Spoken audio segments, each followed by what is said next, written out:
Shalom. Selamat pagi Bapak Ibu Saudara yang terkasih dalam Tuhan Yesus Kristus. Apa kabar? Biasanya untuk pertanyaan ini kita akan menjawab baik. Tetapi sungguhkah saat ini keadaan kita sedang baik-baik saja? Hanya kita dan Tuhan yang tahu. Karena itu marilah saat ini kita kembali datang kepada Tuhan yang Maha Tahu untuk menyerahkan hidup kita apa adanya, sambil tetap menyembah dan memuji Dia dalam ibadah kita pada hari ini. Mari Bapak Ibu Saudara, sebelum kita masuk dalam ibadah kita hari ini, kita akan menyimak terlebih dahulu beberapa warta Smyrna. Yang pertama, selamat datang di ibadah raya Smyrna yang ke-302, Minggu tanggal 25 Juli tahun 2021. Semoga ibadah kita pada hari ini disertai dan dilindungi Tuhan. Silakan Bapak Ibu Saudara untuk melaporkan kehadiran di grup WA Smyrna. Selanjutnya untuk jam doa akan diadakan pada hari Rabu, tanggal 28 Juli 2021, pukul 18.30, di rumah masing-masing. Dan jangan lupa untuk melaporkan kehadiran di grup WA Smyrna. Untuk sekolah minggu akan dilaksanakan setelah ibadah minggu hari ini, dimulai pukul 9.45 untuk kelas dewasa dan pukul 10 untuk kelas remaja, pukul 9.30 untuk kelas pratama dan indria. Silakan Bapak Ibu, adik-adik dan anak-anak untuk mempersiapkan diri dan bergabung dalam sekolah minggu pada hari ini secara virtual. Berikutnya laporan kegiatan. Ibadah tanggal 11 Juli dihadiri oleh 102 orang dan jam doa dihadiri oleh 52 orang. Sekolah minggu tanggal 11 Juli oleh 25 orang dan prima tanggal 18 Juli dihadiri oleh 11 orang. Berikutnya, gereja mengucapkan selamat ulang tahun tepat pada hari ini tanggal 25 Juli untuk Ibu Wiwi Hastawati. Selamat ulang tahun, Tuhan Yesus memberkati. Demikian warta Smyrna pada pagi hari ini. Mari Bapak Ibu Saudara, kita akan mempersiapkan hati dan pikiran kita mengarahkan pandang kita kepada Tuhan, kita akan tundukkan kepala, kita akan mengambil saat teduh.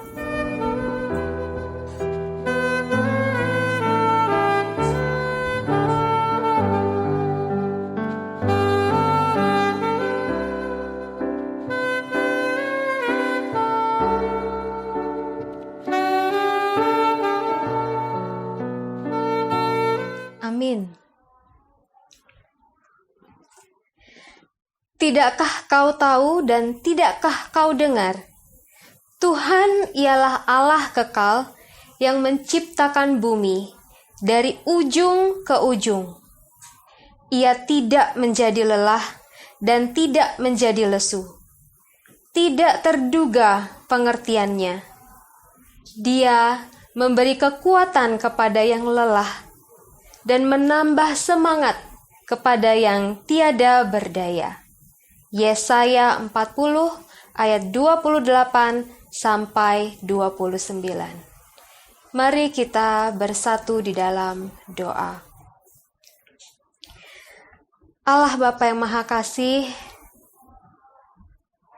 Allah yang begitu mengasihi kami dan memelihara kami dengan cara-Mu yang ajaib.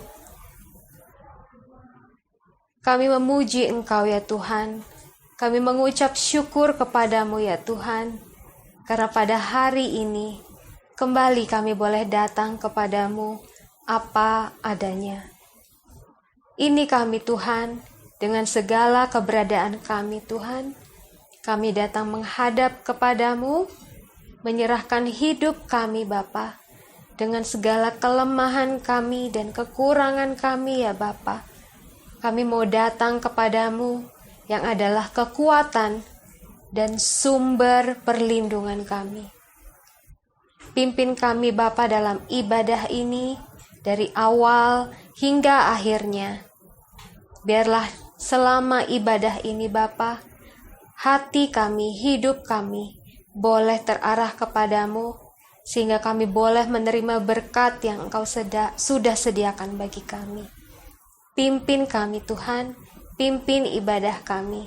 Inilah kami Tuhan, penyembahan dan pujian kami mau serahkan hanya ke dalam tangan kasih kuasa-Mu saja. Ampuni dosa dan kelemahan kami Tuhan, biarlah ibadah ini boleh berkenan di hadapan-Mu. Di dalam nama Tuhan Yesus Kristus kami sudah berdoa. Amin. Pemazmur berkata, "Pada Allah ada keselamatanku dan kemuliaanku, gunung batu kekuatanku, tempat perlindunganku ialah Allah. Percayalah kepadanya setiap waktu, hai umat. Curahkanlah isi hatimu di hadapannya. Allah ialah tempat perlindungan kita." Mari Bapak Ibu Saudara yang terkasih dalam Tuhan, bersama dengan pemazmur kita katakan, "Allah, Engkaulah perlindunganku. Hanya kepadamulah aku percaya. Kau perlindunganku."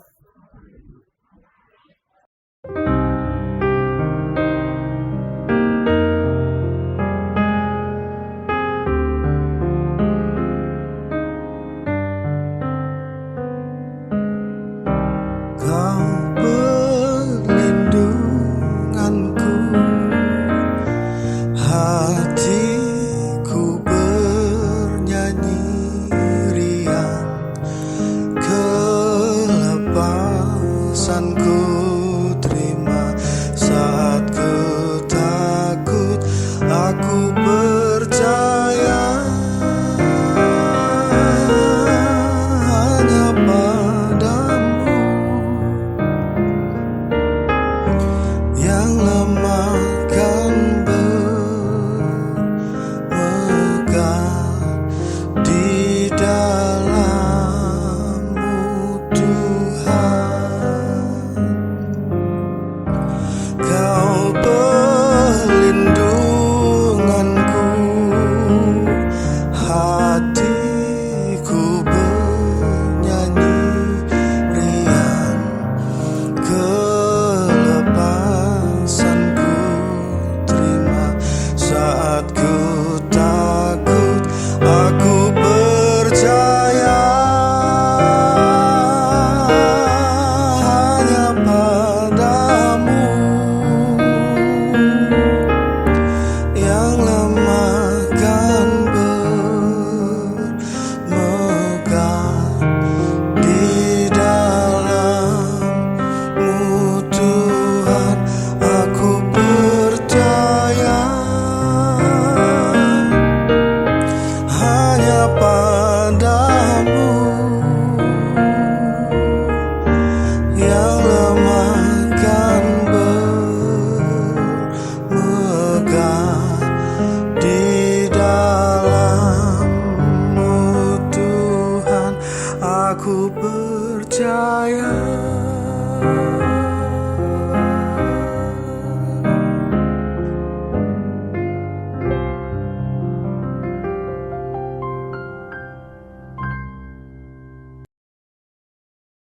Doa di dalam nama Tuhan Yesus Kristus sungguh besar kuasanya. Betapa senangnya kita ketika ada orang yang berkata, "Aku mendoakanmu." Oleh karena itu, marilah kita semakin giat saling menguatkan, saling mendukung, dan saling mendoakan satu dengan yang lainnya. Mari kita akan bersatu di dalam doa syafaat kita yang akan dipimpin oleh Pendeta Petrus Mugiharjo. Bapak Ibu yang dikasih Tuhan, kesempatan baik pada pagi ini kita akan menaikkan doa syafaat kita kepada Tuhan. Dan sementara saya berdoa, silakan Bapak Ibu sekalian untuk mendukung di dalam doa. Mari kita berdoa. Maha besar Bapa kami dalam surga, kesempatan yang baik pada pagi ini, kami datang kepadamu untuk mengakui atas semua dosa dan kelemahan kami, ketidakberdayaan kami untuk hidup benar dan hidup kudus di hadapan Tuhan. Dan sekaligus kami menaikkan puji dan syukur karena Engkau mengampuni semua dosa dan pelanggaran kami. Bimbinglah kami ya Tuhan, sertailah kami, sehingga seluruh kehidupan kami, baik itu tutur kata, tingkah laku, perbuatan kami, sungguh-sungguh memperkenan hati Tuhan. Bapa di surga, kesempatan pada pagi ini, kami ingin terus berdoa, menyerahkan keluarga Smyrna ke dalam tangan kasih kuasa Tuhan. Dengan sungguhnya hamba memohon, supaya Tuhan melawat anggota-anggota Smyrna dimanapun berada. Terkhusus hari ini, saudara kami yang sedang terpapar COVID-19. Kami mau berdoa ya Tuhan, ya Tuhan akan menilik mereka satu persatu, menjamahnya, menyingkirkan sakit penyakitnya, menyingkirkan virus COVID-19, sehingga mereka semuanya sehat dan kuat oleh karena pertolongan dan kasih setia Tuhan atas saudara-saudara kami yang terpapar COVID-19. Kami bersyukur oleh karena beberapa di antara saudara kami sudah mulai pada masa pemulihan. Mari Tuhan terus sempurnakan kesehatannya, sehingga saudara kami boleh kembali kepada aktivitasnya, pekerjaannya, kegiatannya, oleh karena Tuhan menyempurnakan kesehatannya.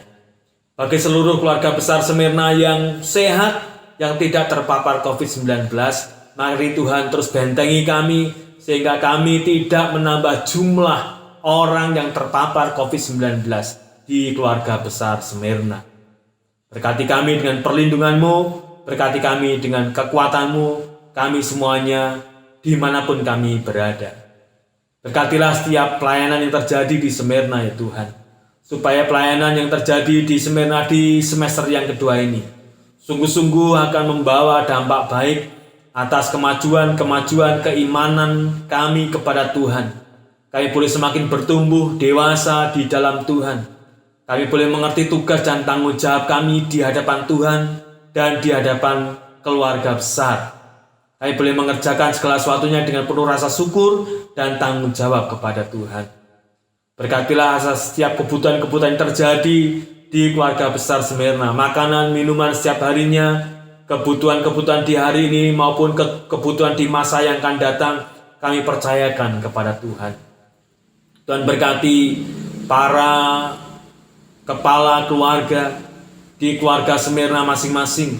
Tuhan berkatilah dengan hikmat-Mu supaya boleh menjadi kepala keluarga yang baik, menjadi imam yang baik atas keluarga kami masing-masing, yang membawa kami kepada suatu kehidupan keluarga yang takut akan Tuhan. Berkati anak-anak kami yang dalam masa pendidikan ataupun mereka yang sudah bekerja, kiranya mereka boleh mendapatkan prestasi terbaiknya dalam pendidikan mereka dan juga dalam pekerjaan mereka. Berkatilah para ibu rumah tangga yang bekerja di rumah, berkatilah para ibu yang punya pekerjaan lainnya, supaya semuanya dalam berkat dan naungan Tuhan, sehingga semua keluarga besar Smyrna kedapatan bahagia dan sejahtera. Terima kasih Bapa, berkatilah bangsa dan negara kami dalam menghadapi situasi yang sulit pada masa-masa ini. PPKM yang diberlakukan memang berdampak baik dan juga berimbas yang lainnya, supaya masing-masing kami menyadari akan semua keterbatasan yang ada pada diri kami dan juga pemerintah kami. Tetapi yang jelas kami semua berusaha semaksimal mungkin untuk bisa menghentikan penyebaran COVID-19 yang ada di bumi Nusantara ini. Berkatilah upaya kami juga dengan melaksanakan protokol kesehatan dan juga vaksinasi. Kami berdoa untuk rumah sakit ya Tuhan yang sekarang mulai kekurangan oksigen. Mari Tuhan berkatilah supaya ada suplai oksigen yang banyak sehingga bisa membantu dan menolong semua orang yang terpapar dan mereka yang membutuhkan oksigen di rumah sakit. Terima kasih Bapak, berkatilah gabungan Gereja Baptis Indonesia dengan perjuangan kerasnya untuk mengakhiri masa jabatan di 5 tahun ini. Musyawarah besar yang akan terjadi di bulan depan kiranya boleh berlangsung dengan baik, nama Tuhan dipermuliakan. Terima kasih Bapak, kami percaya Tuhan mendengarkan doa kami pada pagi ini. Oleh karena kami berdoa di dalam satu nama Tuhan Yesus Kristus yang menjadi Tuhan dan Juru Selamat kami, sekarang dan sampai selama-lamanya. Amin. Bapak Ibu Saudara yang terkasih dalam Tuhan, hidup kita itu adalah hidup yang dinamis. Ada yang datang, ada yang pergi. Ada suka, ada duka. Ada sehat, ada sakit. Namun dalam apapun yang kita alami, mari kita tidak melaluinya sendiri. Tapi mari kita melalui apapun itu bersama Yesus. Mari kita akan pujikan pujian yang indah ini, hari-hari kulalui bersama Yesus.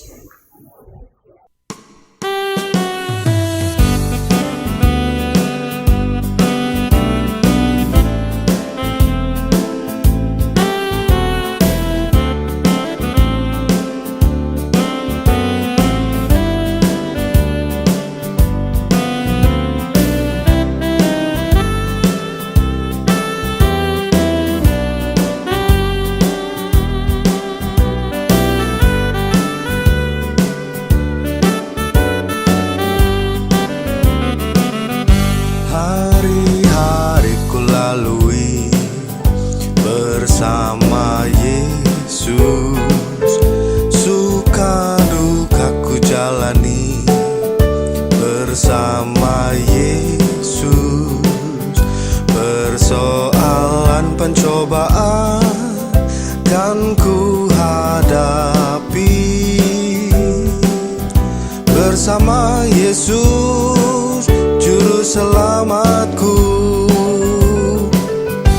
Hari-hari ku lalui bersama Yesus, suka duka ku jalani. Bersama Yesus, persoalan pencobaan kan ku hadapi. Bersama Yesus, Juru Selamatku.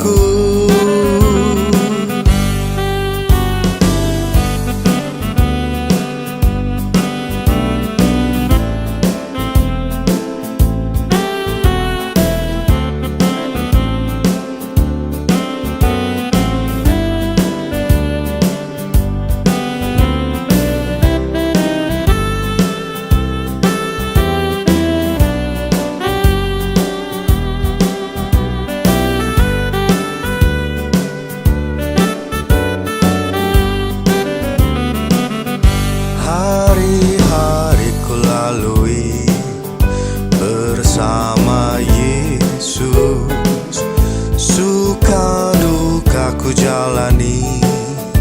Bersama Yesus, persoalan pencobaan kan ku hadapi. Bersama Yesus, Juru Selamatku.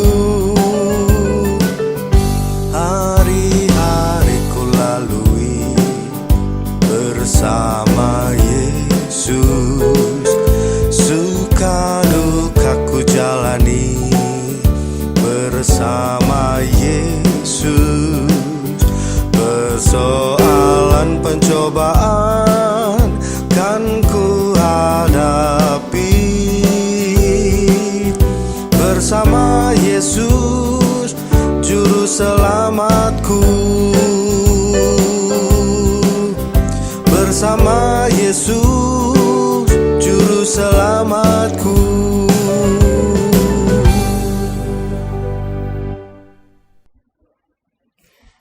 1 Tawarik 29 ayat 17a berkata demikian. Aku tahu, ya Allahku, bahwa Engkau adalah penguji hati dan berkenan kepada keikhlasan. Maka aku pun mempersembahkan semuanya itu dengan sukarela dan tulus ikhlas. Mari Bapak Ibu Saudara, kita saatnya untuk memberikan persembahan dan persepuluhan kita dengan hati yang sukarela dan tulus ikhlas. Mari sebelumnya kita bersatu di dalam doa. Allah Bapa yang Maha Kasih, Allah pemilik hidup kami. Saat ini Bapa, kami hendak memberikan persembahan dan persepuluhan kami yang sesungguhnya adalah milik-Mu saja. Inilah kami Bapa, memberikan dengan penuh sukacita, keikhlasan dan sukarela, sehingga persembahan dan persepuluhan kami ini sungguh dapat digunakan untuk memuliakan nama-Mu saja. Biarlah Tuhan memberikan kebijaksanaan kepada siapapun yang mengelolanya, supaya persembahan dan persepuluhan ini semuanya dapat berkenan di hadapan-Mu di dalam pengelolaannya. Kami mengucap syukur Bapa untuk pemeliharaan-Mu dalam hidup kami. Biarlah kami tetap beriman, percaya penuh kepadamu ya Bapa, bergantung hanya kepadamu saja dalam seluruh hidup kami. Inilah persembahan persepuluhan kami serahkan hanya di dalam nama Tuhan Yesus Kristus. Amin. Firman Tuhan pada hari ini masih dalam rangkaian ke-10 firman Allah. Jangan mencuri akan disampaikan oleh Pendeta Petrus Mugiharjo. Sebelumnya mari kita membuka hati kita untuk mendengarkan kebenaran firman Tuhan melalui suatu pujian Tuhan telah janji.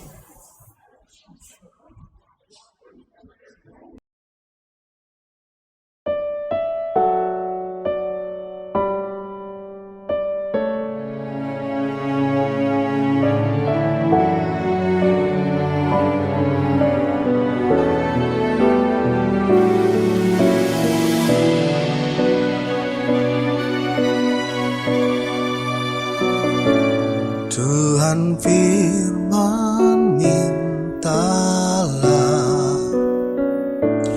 Tuhan firman carilah,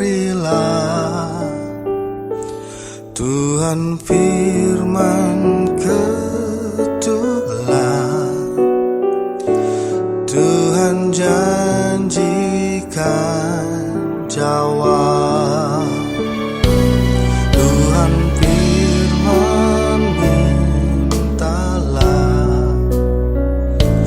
Tuhan firman carilah, Tuhan firman ketuklah,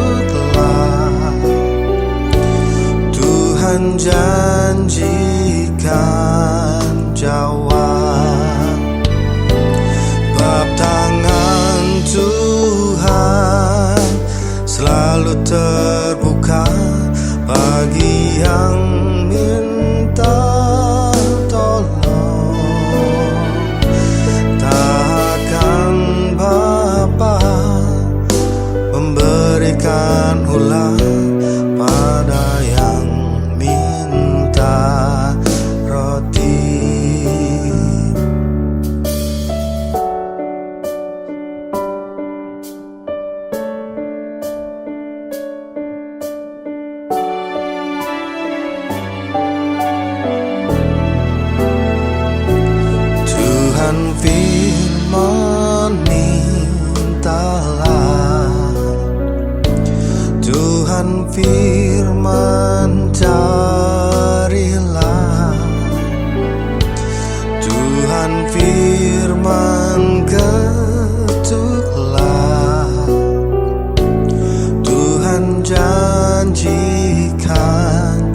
menjawab,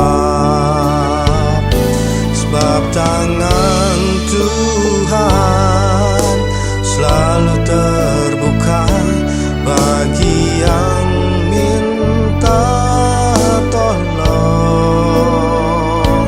Tak akan Bapa memberi yang jahat pada anak yang minta.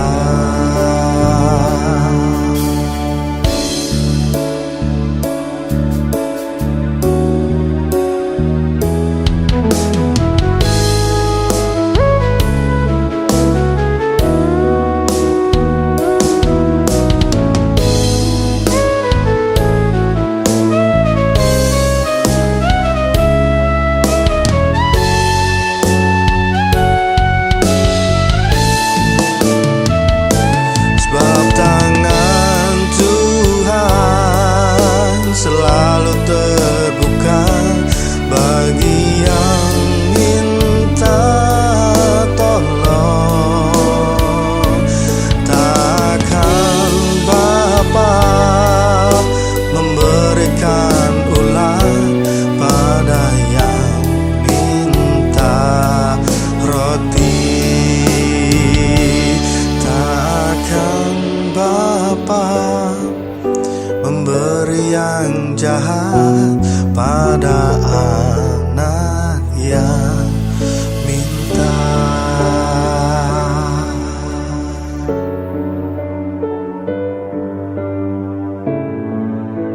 Tuhan telah janji.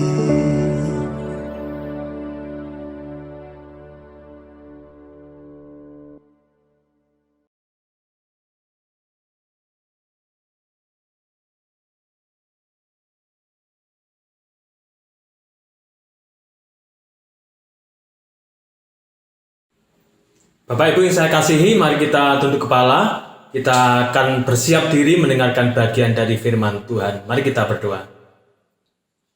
Bapa, kami bersyukur kesempatan di pagi hari yang indah ini. Kami ingin membuka hati dan hidup kami menerima bagian dari kebenaran firman Tuhan. Pakailah hamba-Mu yang penuh dengan keterbatasan untuk bisa menyampaikan kebenaran firman-Mu sesuai dengan maksud Tuhan. Terima kasih Bapa. Dalam nama Tuhan Yesus Kristus kami berdoa. Amin. Baik, Bapak Ibu saya kasihi, saya berharap kita semuanya dalam kondisi sehat dan kita juga terus mendukung dalam doa bagi saudara kita yang terpapar COVID-19 maupun yang dalam masa pemulihan, sehingga semua anggota Smyrna didapati dalam keadaan sehat dan kuat, dan kita semua yang masih sehat, mari kita menjalankan protokol kesehatan kita dengan sebaik-baiknya. Firman Tuhan hari ini diambil dari Keluaran pasal yang ke-20 ayat yang ke-15, dan kita akan bersama-sama membahas dengan perintah jangan mencuri. Keluaran 20 ayat yang ke-15. Pada suatu kali di sebuah kota yang kecil di bagian kota besar Baghdad yang berada di bawah naungan Sultan Harun al-Rasyid, ada seorang pedagang kaya raya yang baru saja kehilangan harta bendanya yang sangat banyak oleh karena diambil oleh pencuri. Kemudian saudagar kaya itu memberitahukan kepada orang-orang yang ada di kampungnya, di kotanya, siapa saja yang bisa menemukan harta bendanya yang hilang akan diberikan separuh dari harta yang hilang itu. Tetapi ternyata tidak ada yang bisa menemukannya, si pencuri dan juga hartanya. Lalu saudagar kaya itu memberikan sayembara lagi. Siapa yang bisa menemukan pencuri itu dan hartanya akan diberikan segala apa yang dia mau, yang dia pinta kepada saudagar kaya itu. Tetapi toh ternyata juga tidak ada yang bisa menemukan pencuri dan juga harta bendanya yang hilang. Lalu suatu saat tampillah yang namanya Abu Nawas. Dan Abu Nawas bersedia untuk bisa menemukan si pencuri itu dan juga harta bendanya yang dicurinya. Lalu dikumpulkanlah seorang orang yang ada di kota itu. Kemudian Abu Nawas mulai membagikan tongkat dengan sama panjang kepada semua orang yang hadir di situ. Dan Abu Nawas berkata, tongkat ini sudah aku beri mantra, dan siapa saja yang membawa tongkat ini kemudian nanti dikembalikan pada waktunya akan bertambah panjang 2 jari, maka itulah pencurinya. Lalu semua orang menerima tongkat itu dari Abu Nawas. Giliran si pencuri yang sesungguhnya sedang menerima tongkat itu dan dibawanya pulang dan merasa khawatir oleh karena mantra yang biasanya disampaikan oleh Abu Nawas adalah mantra yang sakti dan pasti akan kejadian betul. Maka ingat dialah pesan Abu Nawas bahwa tongkat ini akan bertambah panjang 2 jari jika tongkat itu dibawa oleh pencuri. Maka pencuri itu tanpa pikir panjang kemudian memotong tongkatnya 2 jari supaya tidak ketahuan kalau tongkatnya bertambah 2 jari nantinya. Lalu pada waktunya dikumpulkanlah semua tongkat-tongkat itu. Lalu si pencuri itu pun juga mengumpulkan tongkat itu. Dan ketika disatukan dengan yang tongkat-tongkat yang lain, maka ketahuanlah bahwa tongkat yang dibawa oleh pencuri itu adalah tongkat yang paling pendek dengan berkurang 2 jari. Oleh karena tidak mungkin tongkat itu bertambah panjang, tetapi oleh karena kekhawatirannya saja akan bertambah panjang 2 jari, maka dia potong 2 jari supaya kalau dia tambah 2 jari maka tongkat akan sama dengan yang lain. Dan ternyata yang lain juga tidak bertambah panjang, dan tongkat dia sendiri juga tidak bertambah panjang, tapi justru paling pendek di antara mereka. Maka ketahuanlah bahwa dialah pencurinya, dan dikembalikanlah semua harta benda saudagar kaya itu. Sepandai-pandainya dia mencuri, suatu saat juga dia akan ketahuan juga. Dan sebab itu ada perintah dari Tuhan di situ. Keluaran pasal 20 ayat yang ke-15 dikatakan jangan mencuri. Hukum ini melarang pengambilan uang atau benda apa saja miliknya orang lain.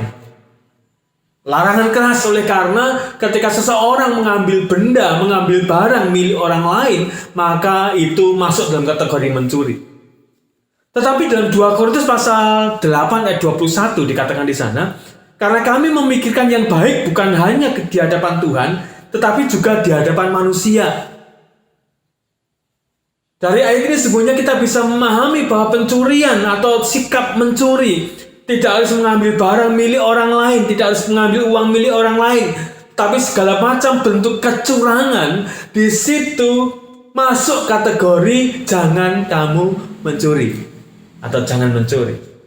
Nah, perintah ini menuntut kejujuran dalam semua urusan dengan sesama kita. Nanti kita lihat bersama-sama. Bagian yang pertama, mari kita lihat tindakan nyata dari mencuri. Seperti apa tindakan nyata dari mencuri? Seperti yang dimasukkan dalam Keluaran pasal 20 ayat ke-15. Kata mencuri di situ mengandung makna yang pertama, mengambil suatu milik orang lain. Mengambil sesuatu yang adalah miliknya orang lain. Entah itu barang yang berupa benda, entah itu binatang atau kekayaan lainnya. Asal itu milik orang lain kemudian diambil oleh orang lain, maka orang lain itu dinamakan mencuri menurut Keluaran pasal 20 yang ke-15. Lalu tindakan nyata yang kedua dari makna ayat itu adalah orang yang korupsi waktu atau orang yang mengurangi kualitas kerja. Di dalam laporannya mungkin dia kerja selama 8 jam.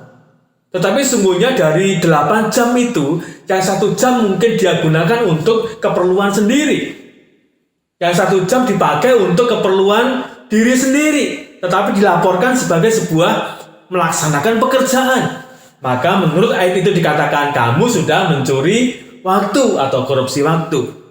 Tetapi juga mengurangi kualitas kerja. Yaitu bahwa mestinya saya bisa menghasilkan dengan kadar A, tetapi ternyata saya hanya menghasilkan kadar B. Oleh karena saya tidak serius melakukannya. Mestinya saya bisa menghasilkan 10, tetapi karena saya tidak serius melakukannya, saya hanya bisa menghasilkan 8 misalnya.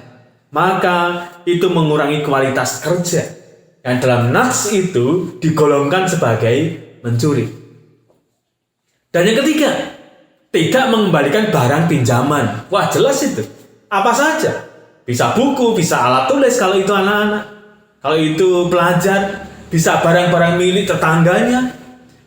Bisa barang berbentuk apa saja. Ketika kita meminjamnya, kemudian kita tidak mengembalikannya, maka menurut nats itu dikategorikan sebagai mencuri. Ayo, mari kita lihat barang-barang di rumah kita. Apakah masih ada itu miliknya orang lain yang belum kita kembalikan? Mari kita kembalikan supaya tidak tergolong termasuk dalam mencuri. Lalu yang keempat adalah tidak melunasi hutang. Wah, ini dikategorikan mencuri. Janji tinggal janji, besoklah tanggal 1. Ternyata tanggal 1 ini belum. Saya kan bilang tanggal 1 tanggal 1 bulan depan. Sampai 1 bulan depan belum juga, 1 bulan depannya lagi. Yang intinya adalah tidak mau melunasi hutang. Jika tidak mau melunasi hutang, maka dikategorikan sebagai mencuri. Nah, kita masih punya hutang hari ini? Kalau masih, kita punya kewajiban untuk melunasi hutang itu. Supaya tidak dikatakan sebagai pencuri atau tidak digolongkan sebagai pencuri. Yang kelima adalah tidak jujur dalam ukuran. Ini gambarannya pada waktu itu adalah ada pedagang yang tidak pas timbangannya. Yang mestinya 1 on, tetapi bandelnya mungkin tidak sampai 1 on. Timbangannya kurang dari 1 on. Suatu saat ada pedagang daging yang akan membeli beras. Tetapi karena dia tidak punya uang, dia membawa dagingnya 1 kilo. Dan dia berkata, "Hai penjual beras, tolong dagingku yang 1 kilo ini ditukar dengan beras 1 kilo. Baiklah. Kemudian si penjual beras itu menerima daging yang 1 kilo itu, kemudian untuk menimbang beras yang 1 kilo. Dia tidak tahu kalau menimbangnya dengan daging yang 1 kilo itu. Ketika penjual daging itu pulang, kemudian membawa berasnya, maka berasnya itu ditimbang di rumahnya. Ternyata tidak ada 1 kilo. Kemudian dia protes. Kenapa berasmu tidak ada 1 kilo? Kamu curang. Kamu mencurangi oleh karena tadi kita bertukar. Saya daging 1 kilo dan beras 1 kilo. Dan ternyata berasmu tidak ada 1 kilo. Lalu penjual beras berkata, "Wah, saya juga tidak tahu. Oleh karena saya menimbang berasku dengan dagingmu yang katanya 1 kilo. Kalau berasku tidak ada 1 kilo, itu artinya dagingmu juga tidak ada 1 kilo. Nah, yang mengurangi ukuran itu dinamakan mencuri. Artinya tidak jujur dalam hal ukuran. Ini juga termasuk dalam kehidupan kita, tidak hanya masalah timbangan, tapi masalah peraturan, masalah tata tertib, dan lain sebagainya. Aturan ini berlaku untuk kamu, tapi tidak untuk aku. Hukum ini berlaku untuk kamu, tapi tidak untuk aku. Kamu tidak boleh terlambat, tapi aku boleh terlambat. Kamu tidak boleh menyalahi aturan itu, tapi kalau aku nggak apa-apa. Nah, ketika kita melakukan hal seperti itu, maka dalam nats ini bisa digolongkan kamu sebagai mencuri karena tidak jujur dalam hal ukuran. Bapak yang saya kasih, nah, apakah kita melakukan hal-hal yang di atas? Mengambil sesuatu milik orang lain, korupsi waktu, mengurangi kualitas kerja, tidak mengembalikan barang milik orang lain, tidak mau melunasi hutang, tidak jujur dalam hal ukuran. Kalau kita masih melakukan itu, artinya kita melanggar Keluaran pasal 20 ayat 15, jangan kamu mencuri. Mungkin orang lain tidak tahu, bisa jadi. Atau mungkin orang lain tidak menghiraukan, bisa jadi. Tetapi Tuhan tahu apa yang kita kerjakan. Bagian yang kedua, jangan mencuri. Seperti apa penerapannya? Meniadakan tanggung jawab. Tadi bagian pertama, jangan mencuri itu tindakan nyatanya seperti itu. Kemudian bagian yang kedua, meniadakan tanggung jawab terhadap orang lain. Dikategorikan sebagai mencuri. Mari kita lihat.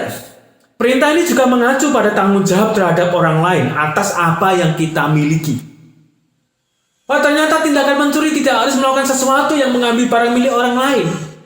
Tetapi ketika kita melepaskan tanggung jawab kita terhadap orang lain atas semua barang yang kita miliki, maka bisa digolongkan sebagai tindakan pencurian. Wah, kok bisa ya? Barang apapun yang kita punya, seberapa banyak harta kita, seberapa banyak kekayaan kita, kalau dengan kekayaan yang ada pada diri kita, dan kita ternyata mengabaikan tanggung jawab kita untuk menolong orang lain, maka dikategorikan mencuri. Karena mengabaikan tanggung jawab kita untuk menolong orang lain. Perintah ini sekali lagi mengacu pada tanggung jawab terhadap orang lain atas apa yang kita miliki. Mestinya kita bisa melakukan pertolongan tapi tidak melakukan pertolongan, maka dikatakan mencuri. Galatia pasal 6 ayat 2 dikatakan di sana, bertolong-tolonganlah menanggung bebanmu, demikian kamu memenuhi hukum Kristus. Kita bisa menolong, kita mampu menolong, tapi ternyata tidak mau menolong, maka kamu mencuri hak orang lain yang harusnya kamu tolong. Kita bisa melakukan bantuan, kita bisa memberikan bantuan, tapi ternyata kita tidak mau melakukan membantu orang lain, maka dikatakan kamu mencuri hak orang lain untuk mendapatkan bantuanmu. Karena jelas dikatakan di sana, bertolong-tolonganlah menanggung bebanmu, demikianlah kamu memenuhi hukum Kristus. Sebab segala sesuatu yang ada pada kita, bahkan segala sesuatu yang ada di seluruh alam semesta ini adalah miliknya Allah. Kalau semuanya miliknya Tuhan, maka harta kita juga milik Tuhan. Kekayaan kita juga milik Tuhan. Segala sesuatu yang kita punya adalah milik Tuhan. Dan kita adalah pengelolanya saja. Nah, apakah kita bisa mengelola harta kita, mengelola uang kita, mengelola duit kita, mengelola apa yang ada pada diri kita untuk kemuliaan nama Tuhan? Amsal pasal 39 dikatakan, muliakanlah Tuhan dengan hartamu dan dengan hasil pertama dari segala penghasilanmu. Muliakanlah Tuhan dengan hartamu. Muliakanlah Tuhan dengan apa yang kamu punya. Muliakanlah Tuhan dengan segala kekayaanmu.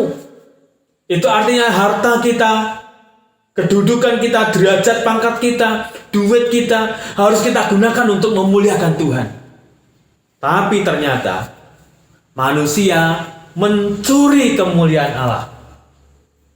Yang mestinya dipakai untuk kemuliaan Tuhan semua hartanya, ternyata harta bendanya dipakai untuk kemuliaan dirinya sendiri, untuk memegahkan dirinya sendiri, untuk menyombongkan dirinya sendiri.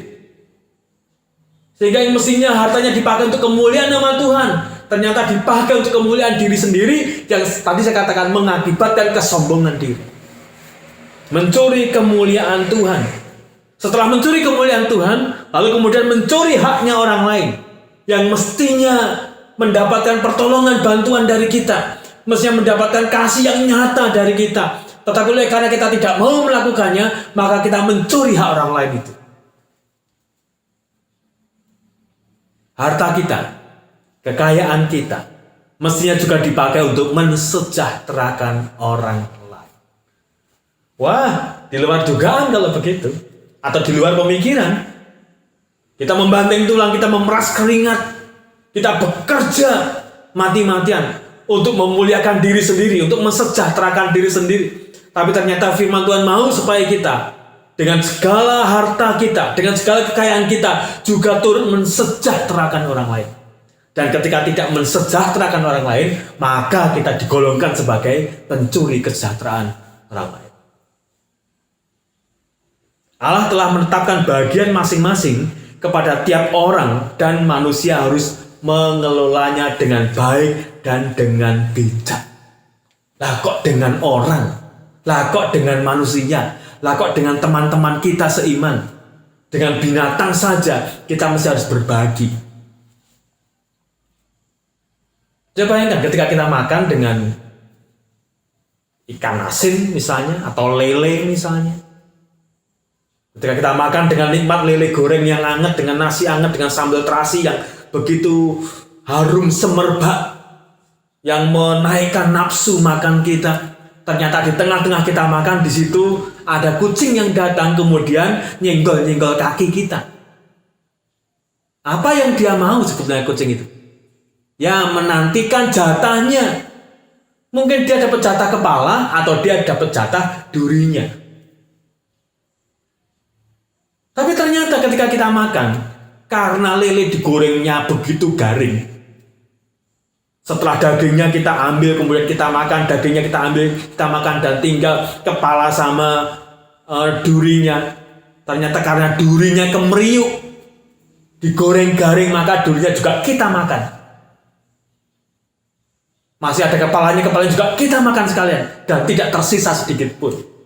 Padahal di situ ada kucing yang menanti-nantikan dengan penuh harap. Sesekali dia menelan ludahnya untuk menantikan kepala dan duri dari si lele itu. Dan ternyata tidak ada. Lalu kucing itu meninggalkan kita dan dia berkata apa? Mati yo, gitu ya. Kecewa oleh karena apa? Tidak mendapatkan haknya. Sepertinya kita mencuri haknya dari si kucing itu. Tapi saya kasih, Allah sudah menetapkan kita untuk berbagi. Segala sesuatu yang ada pada diri kita tidak cukup untuk mensejahterakan kita, tetapi juga mempedulikan orang lain, menolong orang lain, membantu orang lain. Apa kita melakukan itu? Jika tidak, maka kita mencuri. Sudah ditetapkan oleh Tuhan, bagiannya masing-masing. Bagianmu sekian, bagian orang lain sekian, bagiannya Tuhan sekian. Jika tidak memenuhi bagian-bagian itu, maka kita mencuri hak-hak atas mereka semuanya. Bapak Ibu saya kasihi, mari kita renungkan bersama-sama firman Tuhan ini. Hanya 2 kata saja, jangan mencuri. Apa kita ternyata sampai hari ini masih banyak dan sering melakukan pencurian? Kita mungkin bukanlah seorang pencuri materi. Mungkin bukan. Ya, dulu waktu saya anak-anak, kemudian apalagi waktu itu hujan, kita masih keluar, kemudian mencari pohon mangga yang buahnya lebat, kemudian kita ambil batu dan kita lempari, karena nggak mungkin si tuan rumah itu keluar karena waktu hujan dan mungkin akan tertidur di dalam. Dan itu merupakan arena sukacita bagi anak-anak, termasuk saya pada waktu itu, untuk melempar mangga, kemudian ketika jatuh dimakan bersama-sama di situ. Dan itu namanya pencurian.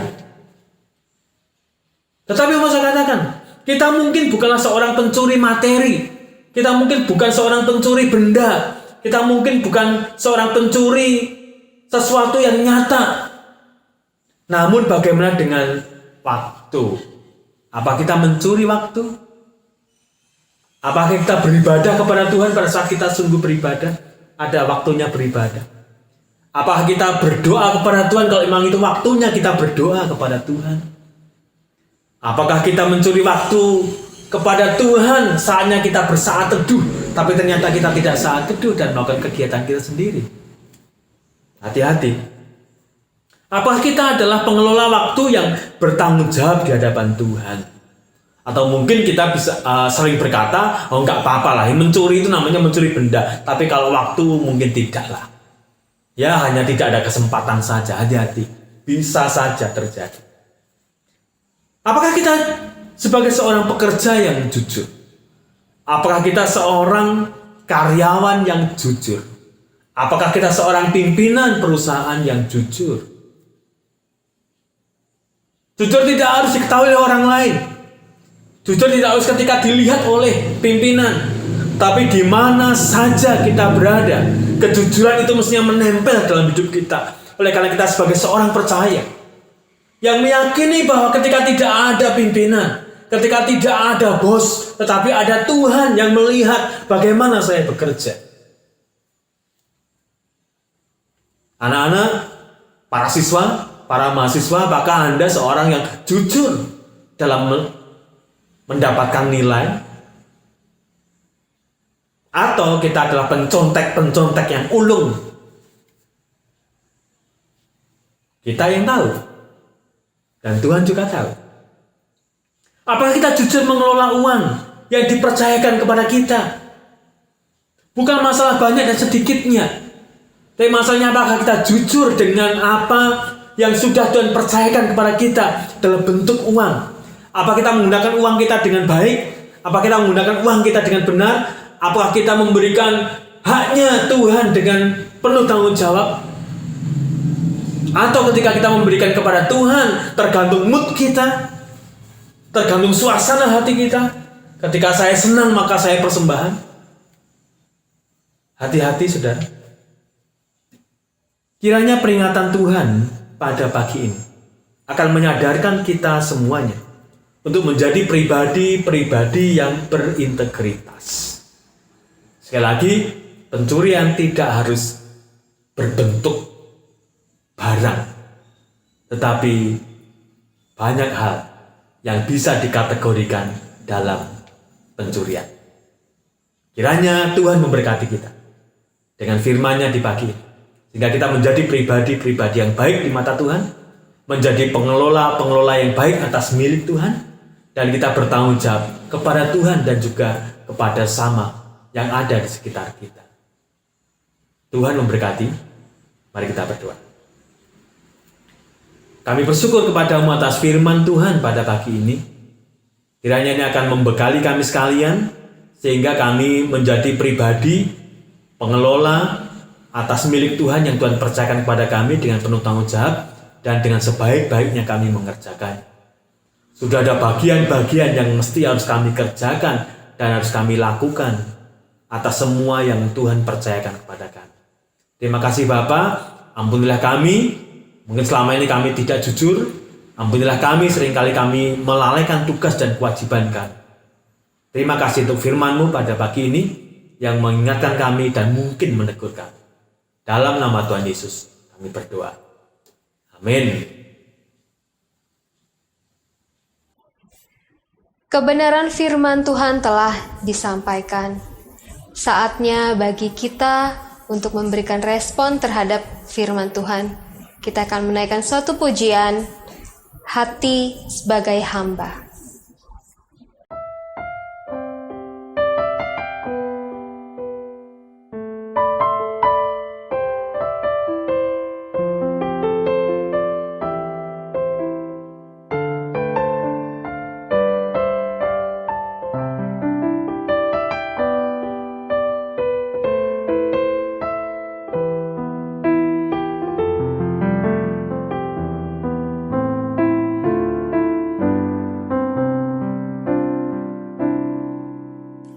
Ku tak membawa apapun juga saat ku datang ke dunia. Ku tinggal semua pada akhirnya saat ku kembali ke surga. Inilah yang ku punya, hati sebagai hamba yang mau taat dan setia padamu Bapa. Kemanapun ku bawa, hati yang menyembah dalam roh dan kebenaran sampai selamanya.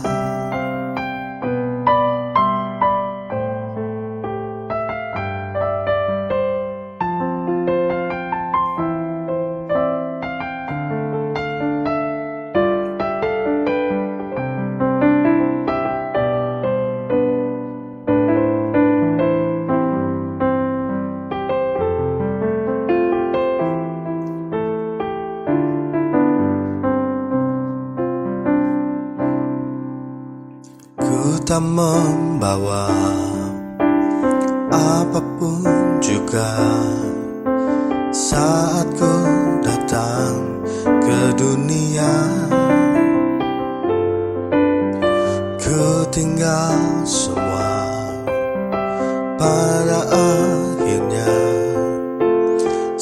saatku kembali ke surga. Inilah yang ku punya, hati sebagai hamba yang mau taat dan setia padamu Bapa.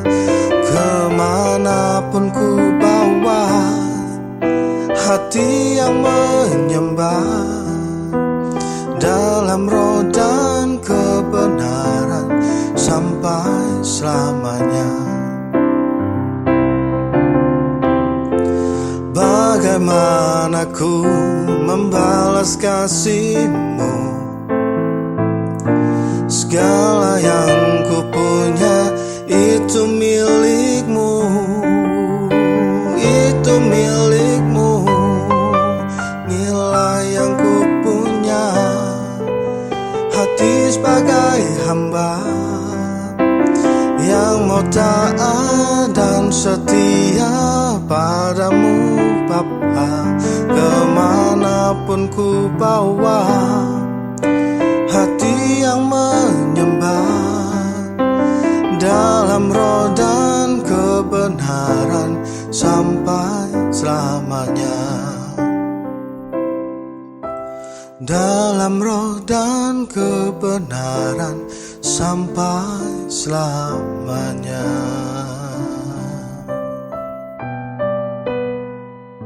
Bapak Ibu sekalian, ibadah kita sudah berakhir. Mari kita tundukkan kepala kita dan juga membuka hati dan hidup kita untuk menerima berkat Tuhan. Mari kita berdoa. Kepadamu kami menaikkan puji dan syukur oleh karena ibadah kami pada hari ini boleh berlangsung dengan baik. Kami bersyukur untuk setiap pujian yang boleh kami naikkan kepada Tuhan, doa yang boleh kami panjatkan, persembahan, persepuluhan yang boleh kami persembahkan kepada Tuhan, firman Tuhan yang boleh kami dengar. Kiranya rangkaian ibadah kami hari ini memperkenan hati Tuhan dan menjadi persembahan yang berbau harum di hadapan Tuhan. Ampunilah ya Tuhan atas semua dosa dan pelanggaran kami, terkhusus pada saat kami beribadah. Jika ada sikap kami, jika ada cara kami, jika ada hati kami yang tidak sesuai dengan kehendak Tuhan. Sehingga di ujung ibadah kami hari ini, kami boleh menerima berkat Tuhan yang penuh. Bapak Ibu saya kasih, bukalah hati dan hidupmu dan sekarang terimalah berkatnya. Kiranya Tuhan memberkati Bapak Ibu dan saudara sekalian dengan berkat-berkat-Nya yang berkelimpahan, kekuatan, kesehatan, sukacita, bahagia, kecukupan, kerukunan dalam kehidupan saudara berumah tangga, dan keberhasilan dalam setiap usaha dan pekerjaan saudara, bahkan studi saudara. Kiranya saudara semuanya dilindungi oleh Tuhan, disertai oleh Tuhan, dan diselamatkan dari virus COVID-19 dan variannya. Kiranya kasih setia dan damai sejahtera-Nya di dalam Allah Bapa, keselamatan di dalam Tuhan Yesus Kristus, penghiburan dan penyertaan-Nya di dalam Roh Kudus, menyertai Bapak Ibu dan saudara sekalian mulai hari ini sampai selama-lamanya. Amin.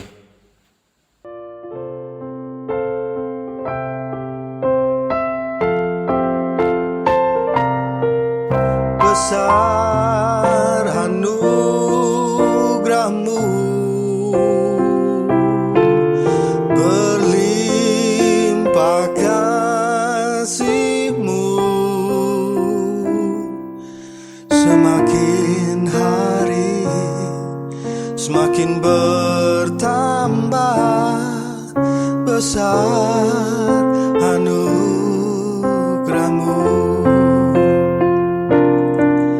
besar anugerah-Mu,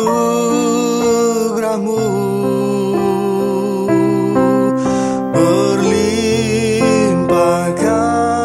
kasih-Mu, semakin hari semakin bertambah. Besar anugerah-Mu.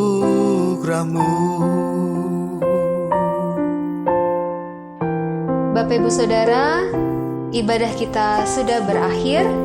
Mari saat ini kita mengambil doa secara pribadi. Selamat hari Minggu, Tuhan Yesus memberkati.